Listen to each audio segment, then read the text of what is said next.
उत्तराखंड का नैनीताल अपनी खूबसूरती के लिए जाना जाता है, लेकिन इस बार ये जगह एक बेहद दर्दनाक और शर्मसार करने वाली घटना की वजह से सुर्खियों में है। यहाँ एक 12 साल की बच्ची के साथ 73 साल के अधेड़ मुस्लिम ठेकेदार उस्मान द्वारा रेप की घटना सामने आई है। उस्मान ने बच्ची के साथ एक बार नहीं बल्कि कई बार रेप किया और बार बार किया और उसे डराकर चुप रहने को कहा। सोचिए उस 12 साल की बच्ची पर आखिर क्या बीती होगी। बच्ची इतनी डरी हुई थी कि उसने अपने घर में भी इस बारे में कुछ नहीं बताया। उसकी बड़ी बहन कई बार उसके गुमसुम रहने और डरने का कारण पूछती रही, लेकिन बच्ची ने कुछ नहीं बताया। बच्ची को खुद भी नहीं पता था कि उसके साथ आखिर हो क्या रहा है। वो बस एक गहरे सदमे में थी। वो स्कूल जाने से मना कर चुकी थी।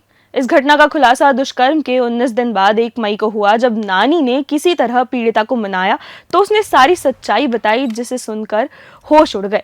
नैनीताल के लोगों को जब इस बात का पता चला तो जो बवाल हुआ उसने पूरे प्रदेश को हिलाकर रख दिया। सरकार और प्रशासन ने पीड़िता के सहयोग के लिए कदम उठाए हैं, लेकिन लोग उससे असंतुष्ट हैं। वो उस्मान के खिलाफ सख्त से सख्त कार्रवाई की मांग कर रहे हैं। हालांकि मुख्यमंत्री पुष्कर सिंह धामी ने पीड़ित परिवार को सुरक्षा का आश्वासन दिया है। उस्मान, जो 4 दशक पहले नैनीताल आया था और उस समय एक राजमिस्त्री हुआ करता था, आज एक नामी ठेकेदार बन चुका है। मामले की तहरीर में पीड़िता की मां ने बताया कि ठेकेदार उस्मान बच्ची को बाजार से अपने घर ले गया और वहां गैरेज में खड़ी कार में उसके साथ रेप किया। विरोध करने पर उसे चाकू दिखाया गया और उसके मुंह पर कपड़ा बांध दिया गया। किसी को कुछ बताने पर पूरे परिवार को खत्म करने की भी धमकी उस छोटी सी बच्ची को दी गई। इस घटना के बाद नैनीताल में भारी तनाव फैल गया। आरोपी की गिरफ्तारी के बाद हिंदू संगठनों और स्थानीय लोगों की भीड़ पुलिस स्टेशन पर जमा हुई।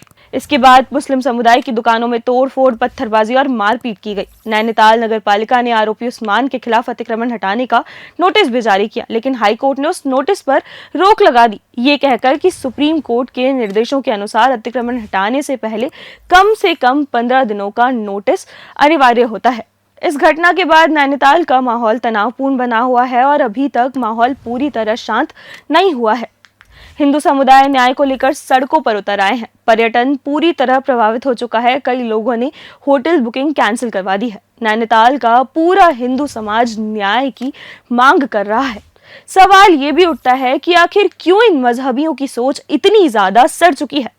क्या उनकी तालीम उन्हें यही शिक्षा देती है? ऐसी घटनाएं समाज में कई सवाल खड़े कर देती है। कब हमारे देश में ऐसे जघन्य अपराधों के लिए कोई कानून बनेगा जो आरोपियों के लिए इतना सख्त हो कि कोई इसे करना तो दूर, सोचे भी तो उसकी रूह कांप जाए।